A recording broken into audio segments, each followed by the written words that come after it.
앞에 사진 한 장이 있는데 저 사진은 40kg, 약 35kg에서 40kg 되는 완전 군장. 완전 군장을 하면 약 40kg 가까이 무게가 나갑니다. 저걸 쥐고 40km 행군하는 장면이에요. 군인이라고 한다면 행군과 사격은 기본으로 갑니다. 행군과 사격을 못하면 군대에서 참 힘들어져요. 제가 조교로 근무할 때 훈련병들을 데리고 완전 군장에 40km 행군하는 시간이 있어요. 6주 과정이 마지막 마칠 때는 항상 40km 행군이 있어요. 근데 40km 행군을 한다고 하는 것이 그리 쉬운 일이 아니에요. 약 40kg 되는 이 무게를 가지고 40kg를 완주한다고 하는 것은요, 쉬운 일이 아니라고요. 사회에서 있던 그 사람들이 군인의 냄새가 나고 6주가 지나면 어투가 바뀌어요. 아닙니다. 했습니다. 그렇습니까? 아닙니다. 다로 바뀌어다. 그리고 마지막에 행군을 마치는 과정에서 진행하는데 약 40km 행군을 하다 보면 문제가 생기는 것이 뭐냐? 팔 뒤꿈치에 거의가 물집이 생기고 거의 까져버려요. 그러면 간신히 걸음을 걸어요. 40km 중간지대에 왔을 때 훈련병들이 물어요. 조교님, 얼마나 남았습니까? 그때 그래, 아직 반도 못 왔다. 이렇게 얘기하면 될까 안 될까요? 어떻게 금방 아시네요. 뭐라 하느냐? 거의 다 왔어. 얼마 안 남았어. 희망을 줘야 40km를 완주해요. 그것이 뭐냐면 그들에게 주는 위로의 말이죠. 그 말은 무슨 말이냐? 물어본다는 것은 나 지쳤어요, 힘들어, 이 얘기잖아요. 용기를 줘야 40km 거리를 완주하게 됩니다. 성도가 이 땅에 살면서 하나님의 나라가 없다면 어떨까 하는 질문이에요. 그는 신앙을 포기하고 말 것입니다. 그러나 우리가 잊지 말아야 할 것은 믿음의 선한 싸움을 싸우고 난 이후에는 의의 면류관이 예배되었음을 믿으시기를 축원합니다. 그것을 바라보고 가는 거예요. 예수님을 바라보고 천국을 바라보고 우리는 이 땅의 삶을 이겨내야 되는 것이죠. 이사야 1장부터 34장까지는 유다와 열방에 대한 하나님의 심판이 계속 기록이 돼요. 심판. 이스라엘 백성들은 죄에 깊이 물들었고 이로 인해서 아수르와 바벨론에게 미래의 황폐가 되어버리고 포로가 될 것이 이미 예언되었어요. 이것이 백성들의 모습이었습니다. 이런 이야기를 들었던 백성들이 만약에 위로의 말을 하지 않고 계속해서 심판 얘기만 한다면 그들은 그냥 좌절하고 말아버릴 거예요. 그래서 하나님이 어떻게 하느냐? 34장까지는 심판에 대해 얘기하다가 35장에 딱 중간에서는 뭐라 하느냐? 그러나 내가 너희들에게 회복할 날이 있을 것이라는 희망의 메시지를 주어요.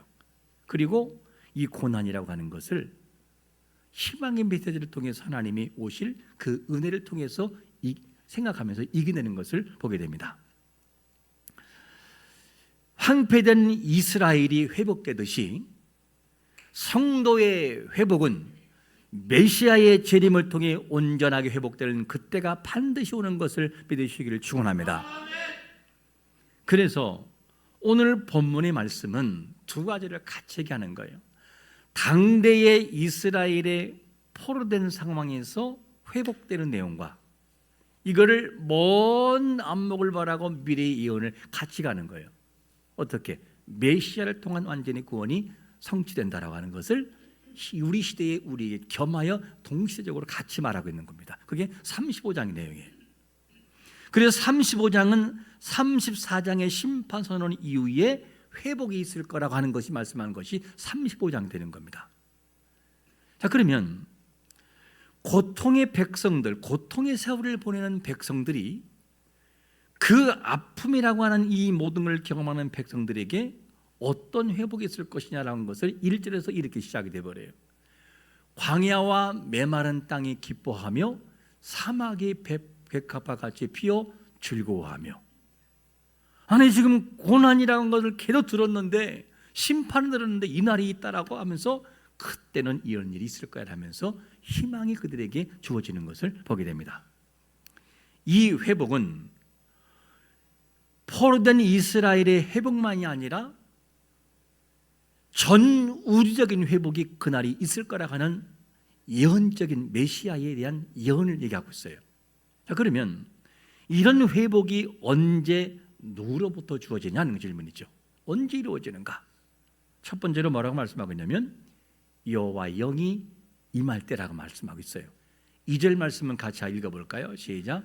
무성하게 피어 기쁜 노래로 즐거워하며 레바논의 영광과 갈멜과 사론의 아름다운 것을 얻을 것이라. 그것들이 여호와의 영광 곧 우리 하나님의 아름다움을 보리로다. 하나님의 임재를, 그분의 임재를 통해서 모든 것을 보게 될 것이라는 거죠. 온전한 회복은 여호와의 임재를 통해 주어져요. 임재라고 하는 거라면 하나님이 이거 함께 하시잖아요. 예, 그것도 임재지만 그러나 강력하게 그 무리에게, 그 사람에게 성령의 역사가 강력하게 임하는 그런 임재가 있을 때 뭐가 주어지냐? 회복이 주어져요. 그것이 우리의 모습이죠. 여호와의 임재는 인생을 바꿔놓고 삶을 뒤집어 놓아요. 여호와의 임재를 통한 돌보심은 창세로부터 지금까지 계속 이어져 왔어요. 자, 그러면 여호와의 임재를 통한 돌보심이 얼만큼 중요하냐? 그 내용을 창세기 1장 1절과 2절에서 이렇게 살펴볼 수 있어요. 태초에 하나님이 천지를 창조하시니라. 땅이 혼돈하고 공허하며 흑암이 깊음 위에 있고 하나님의 영은 어디에요? 수면 위에 운행하시니라. 이렇게 표현되고 있어요. 돌보심이 하나님의. 자, 천지를 창조하신 이후에 어떤 상태느냐? 지구로 말한다면 이 땅덩어리가 혼돈, 공허, 그리고 흑암이 깊음 위에 있다. 이렇게 표현되고 있어요. 이 말은 무슨 말이냐면 하나님의 천지를 창조하셨지만 이 지구라고 하는 땅덩어리가 어땠냐? 아직 질서 있게 구성이 안 됐다, 그 말이에요. 그런데 액체 상태에 있는 모든 물질이 완전히 뒤엉켜 있는 상태, 그게 뭐냐? 혼돈의 상태예요. 그런데 이 모든 상태에 있을 때, 모든 상태에 있을 때에 그때 성령 하나님이 뭐를 하셨냐? 수면에 운행했다는 거예요. 운행이라는 말이 무슨 말이냐면 원문에서는 뭐로 어떻게 설명하고 있냐면 새가 자기 새끼를 부화시켜요. 그러고 난 다음에 어미새는 어떻게 되느냐? 둥지를 떠나지 않아요.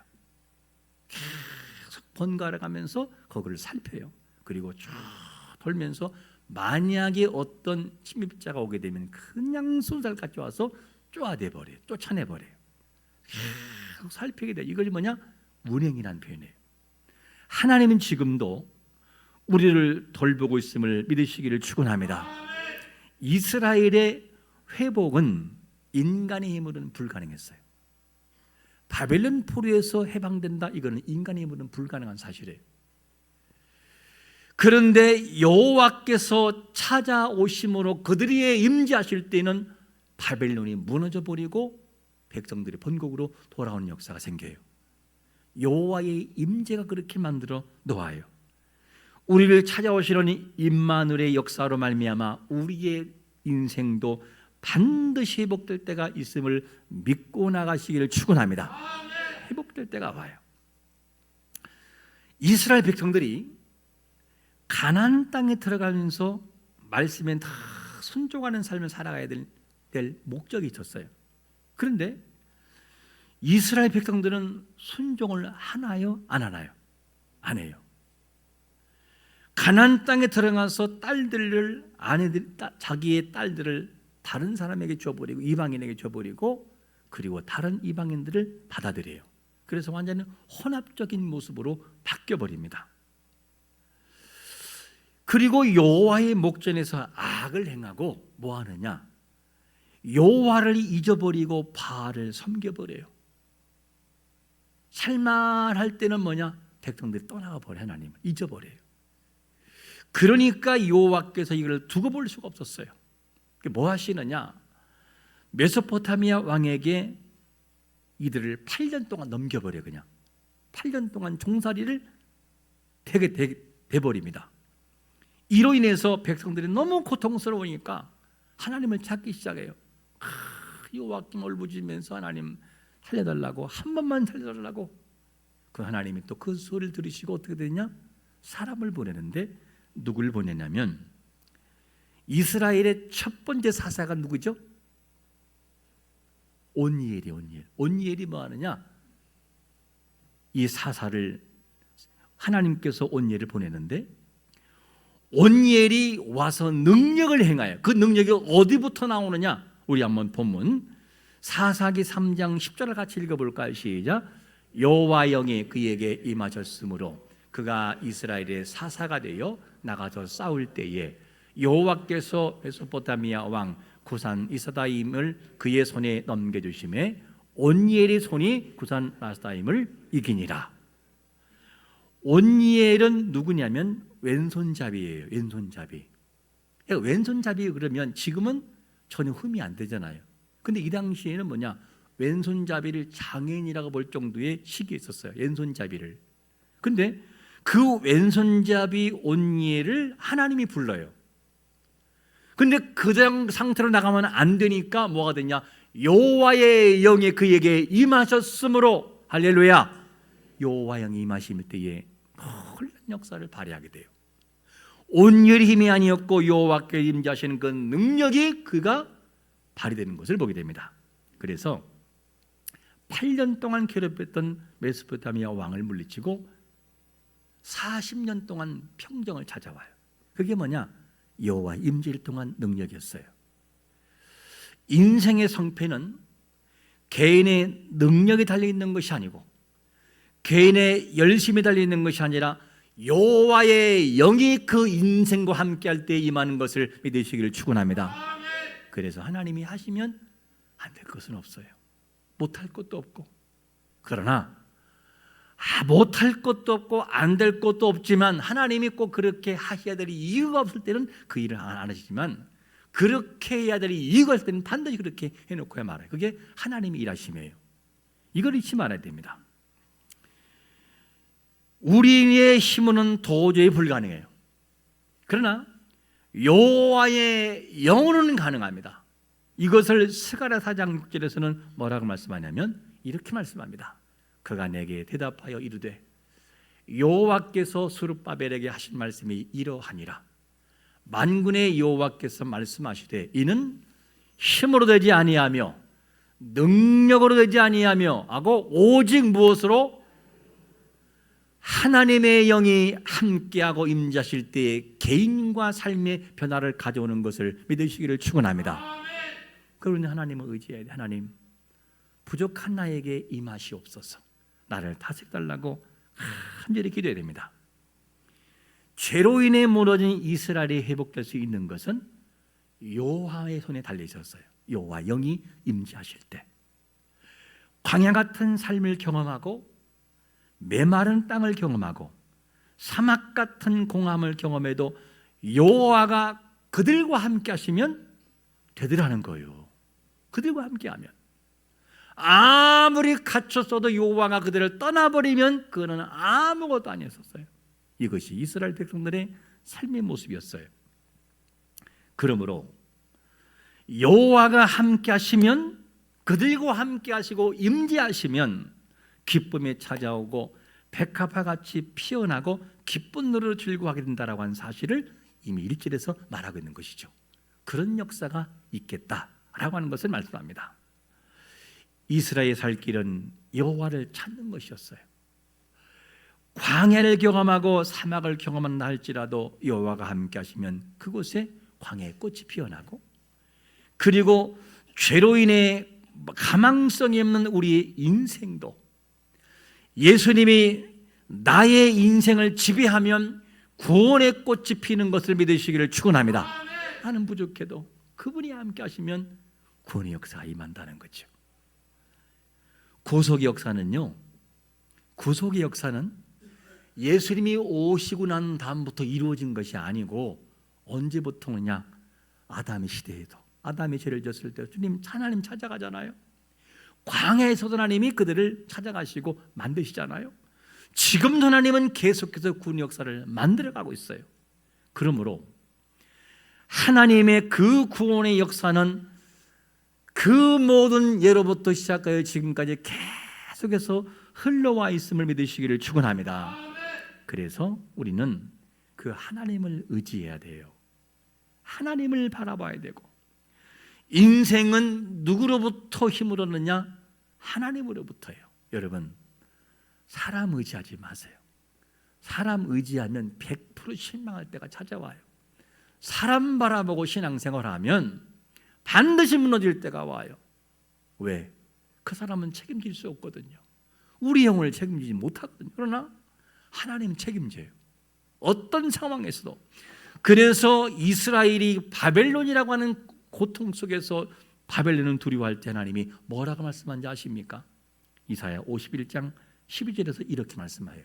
이르시되 너희를 위로하는 자는 누구라고요? 나고 누구라고요? 나이니 너는 어떠한 자에게 죽을 사람을 두려워하며 풀같이 될 사람의 아들을 두려워하느냐? 이게 무슨 말이냐? 이스라엘은 하나님을 두려워야 됐었어요. 근데 하나님을 안 두려워하고 누굴 두려워하느냐? 바벨론을 두려워해요. 왜? 눈이 보이니까. 그때 하나님 뭐라고 하냐? 얘들아, 왜 죽을 사람 풀과 같은 존재인 바벨론을 두려워하느냐? 너희의 진정한 위로와 힘은 바로 나야. 나를 의지해야지. 그 얘기를 하고 있는 것이죠. 여러분, 우리를 위로할 자는 우리의 구원을 계획하시고 구원을 성취하시고 구원을 적용하시는 삼위 하나님이신 것을 믿으시기를 축원합니다. 그것만이 우리를 위로할 수 있어요. 사람 위로가 안 돼요. 잠시 되는 것처럼 보이다가도 한순간이 무너진다고요. 사람을 의지하면 반드시 망하게 되어 있어요. 인생들을 향한 구원 계획을 이루시기 위해서 예수님을 이 땅에 보내시고 예수님은 그 하나님 아버지의 구원 계획을 성취하셔요. 그리고 성령께서 그 모든 것을 되도록 적용해 놓으셔요. 이 땅에 하나님 아버지의 뜻을 이루시기 위하여 이 땅에 인간의 몸으로 오신 예수님이 우리의 주가 된다는 사실을 믿고 함께 준비한 것이 뭐냐? 성탄절이에요. 바로 이 의미를 알고 함께 준비하는 것이 중요합니다. 그러면 당시와 현재를 살아가는 우리가 절망적인 상황에서 두려워하지 않고 기뻐하고 즐거워할 수 있는 것은 어떤 때가 있기 때문인가 질문해요. 때가 있어요. 어떤 때냐? 두 번째로 뭐라고 말씀하겠냐면 하나님이 친히 뭐 할 때 찾아오시는 때가 우리에게는 최고의 회복과 기쁨이 날라는 거죠. 한번 4절 말씀을 같이 읽겠습니다. 시작. 겁내는 자들에게 이르기를 굳세어라. 두려워하지 말라. 보라, 너희의 하나님이 오사 보복하시며 갚아주실 것이라. 하나님이 오사 너희를, 할렐루야, 하나님이 오심으로 구원하신다. 이 말은 그 구약적인 그들에게만 아니라 메시아로 오셔서 그분이 이 땅에 다시 재림하시는 순간에 완전한 회복과 완전한 기쁨과 광야의 꽃이 피고 기쁨과 즐거움이 우리에게 온다는 사실을 믿으시기를 축원합니다. 그 예언이 35장에서 그들과 우리에게 겸하여 함께하고 있다는 사실이죠. 그 역사가 이스라엘의 주어진 환경으로 두려워하지 말할 이유는 뭐냐면 하나님이 그들에게 원수를 보복하신다는 거예요. 그리고 하나님이 오셔서 구원할 때가 반드시 있다는 거죠. 이스라엘은 하나님을 떠나서는 살 수 없는 존재들이었어요. 그런데 그들은 살만하면 하나님을 떠나요. 한번 우리의 모습을 볼까요? 사람이 고난이 없으면 하나님은 찾을까요? 안 찾을까요? 안 찾아요. 안 찾는다니까요. 잘 되기만 하고 잘 되기만 하면 내가 한 거라고 생각을 한다고요. 그런데 고난을 통해 우리를 돌아보게 만들어요. 고난을 통해 내가 누군지를 알게 되고 나를 자신 창조하신 아버지가 보이기 시작을 해요. 그게 뭐냐? 우리의 인생들의 모습이라고요. 그래서 하나님께서는 우리에게 적절한 특별한 고난을 주셔요. 그래야 하나님을 바라보기 때문에.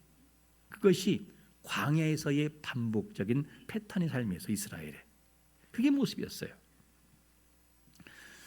위의 말씀은 단지 이스라엘의 회복만을 말하는 것이 아니라 장차 오실 메시아의 구원 사역을 예고하고 있는 말씀이에요. 35장이.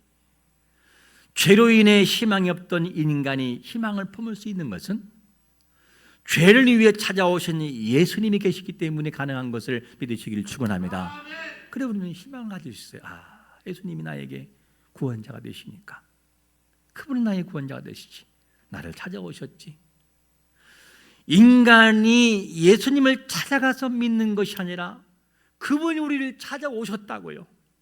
찾아오심으로 인한 그분이 이루인 모든 구속사역을 내가 믿음이라는 거리를 통해 하나님 맞습니다. 당신 나의 구원자가 되십니다 하고 바꾸는 거예요. 이게 뭐냐? 믿음이라고. 이거를 뭐라고 하냐? 믿음으로 말미암아 구원받았다. 내 것처럼 보이지만 믿음 좋았다. 누구냐? 하나님의 선물이라는 거예요. 그게 구원의 역사지요. 그래서 에베소서 2장 8절과 9절에서 뭐라고 말씀하냐면 같이 한번 고백하는 마음을 읽겠습니다. 시작. 너희는 그 은혜에 의하여 믿음으로 말미암아 구원을 받아 이것은 너에게 난 것이 아니요 하나님의 선물이라. 행위에서 난 것이 아니니 이는 누구든지 자랑하지 못하게 하려 함이라. 할렐루야. 하나님 우리를 구원하셨어요. 우리를 찾아오신 예수님의 공로, 그분의 이루신 모든 공로를 내가 수용하고 믿으면 뭐가 되느냐? 구원이 성립된다는 공식을 우리에게 주었어요. 그래서 우리는 우리의 죄를 해결하신 예수님에게 나아가서 그분이 이루신 의를 우리는 믿고 받아들여야 됩니다. 그게 구원의 조건이에요. 인류조상 아담과 하와가 죄를 지었을 때도 하나님은 어떻게 했어요? 찾아가셨어요. 아담아, 아담 어딨냐? 하나님은 숨었어요. 왜 숨었는데 하나님이 지어준 저 여자가 그리고 뱀 핑계를 대요. 아담아 나와라. 그리고 나무 잎으로 금방 사라지고 시들 그 모든 것을 다 없애버리고 동물 가족으로 덮어주어요. 영원한 구속, 예수 그리스도의 구속을 말하고 있어요.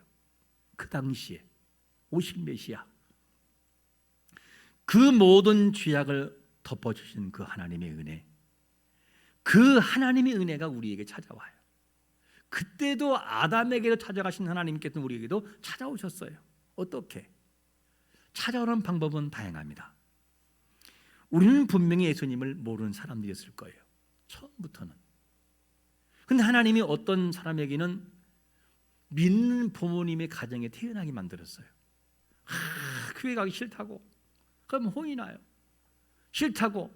너 헌금 까먹었지? 혼나요. 그리고 점차적으로 바뀌어져서 오늘 듣다 보니까 예수님이 살아계신 것처럼 느껴지고 천국이 있는 것처럼 느껴지고 지옥이 있는 것처럼 느껴져서 나중에는 천국이 진짜 있다. 하나님이 살아계시네. 그걸 우리는 알게 돼요. 누구를 통하여? 나를 낳아주신 부모님이 믿는 자이기 때문에. 그것도 한 방법이에요. 근데 어떤 사람은 전혀 예수님을 안 믿고 완전한 불신자가 되는 우상 숭배를 해요. 하나님이 어느 날 순간에 내 마음속에 감동 주심으로 친구가 전도해서 나갔더니만 초코파이 하나 먹으려고 성탄절 나갔다가 그만 예수님 믿고 그 이후로 계속 지금까지 예수님 믿고 하나님 자녀가 됐어요. 그것도 방법이에요. 또 어떤 사람은 전혀 하나님을 모르는 사람이 있는 하나님의 강력한 고난을 그에게 주어 넣음으로 뭐가 되기 시작하느냐? 하나님을 안 믿으면 안 되게 만들어 놓아요. 그리고 하나님을 믿도록 하나님께서 유도해서서 하나님 당신이 나의 구주가 되십니다. 하나님 잘못했습니다 하고 그분을 어떻게 했냐? 고백하게 만들어 놔요. 방법은 다양하지만 그러나 하나님의 찾아오심은 동일하셔요. 하나님 우리에게 다양한 방법으로 찾아오신 것을 인정하시기를 축원합니다. 그래서 믿게 된 거였어요. 우리는 또 하나님은 찾아오실 거예요. 다른 방법으로 분명히 찾아오실 거예요. 그래서 우리는 반드시 그 하나님 앞에 나의 모든 죄를 다 내어놓고 하나님 앞에 솔직한 모습으로 고백할 수 있어야 돼요. 하나님, 제가 부족한 사람이라고. 제가 죄인이었다고, 나를 용서해달라고. 그런 문제를 해결자 되시는, 죄의 문제 해결되시는 그분 앞에 모든 걸 내려놓을 수 있어야 돼요. 나의 문제, 고민과 근심까지도.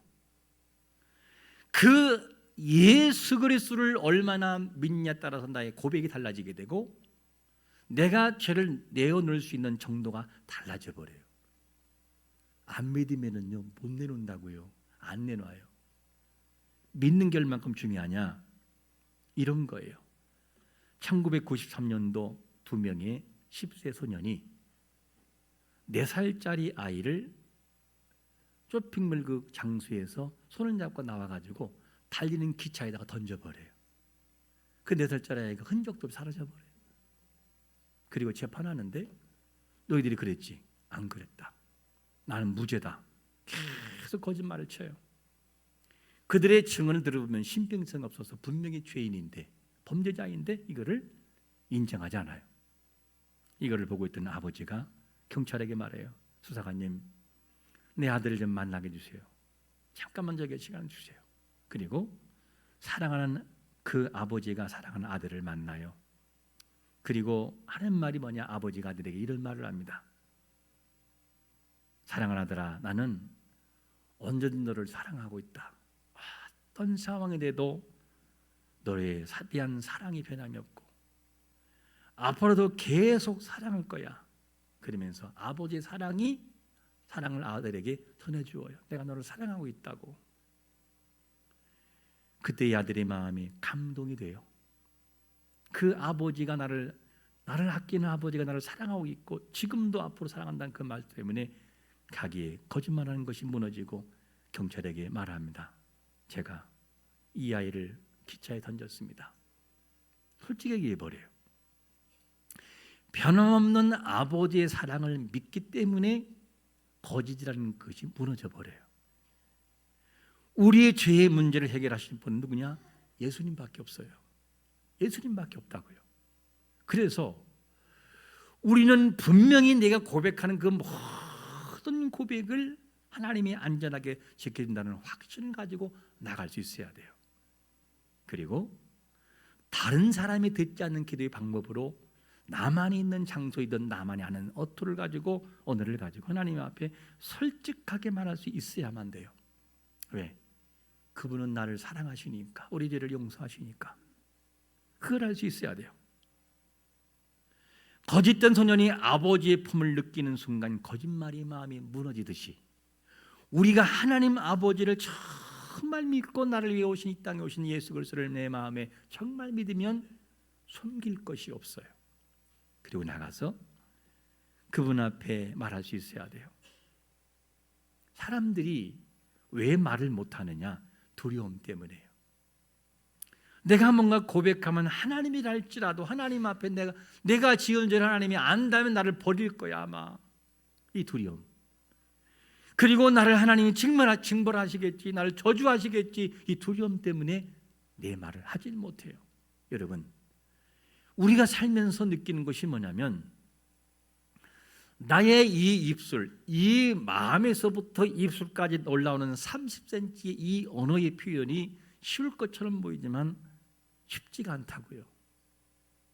속에서야 맴돌죠. 그냥 맴돌아 계속. 하나님 아시죠? 알아, 그래 알아.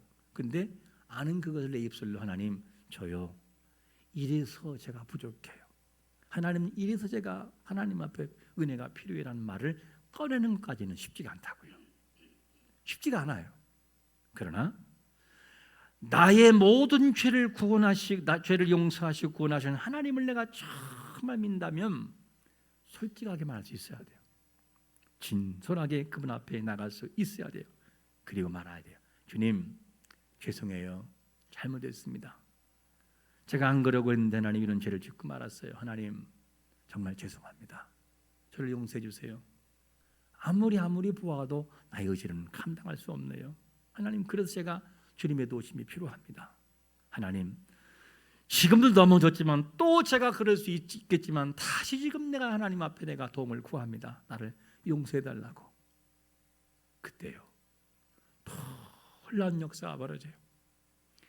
이 속에 있던 그 엉그러진 부분이 폭발적으로 깨지기 시작하면 녹기 시작하고 그것이 뭘 나오냐? 눈물로 흐르기 시작을 해요. 그를 치유라고 합니다. 육체적인 질병과 함께 영적인 회복이 겸하여 임하게 됩니다. 이것이 우리의 죄의 문제를 해결하실 예수 그리스도 앞에 나갈 우리의 모습이라고요.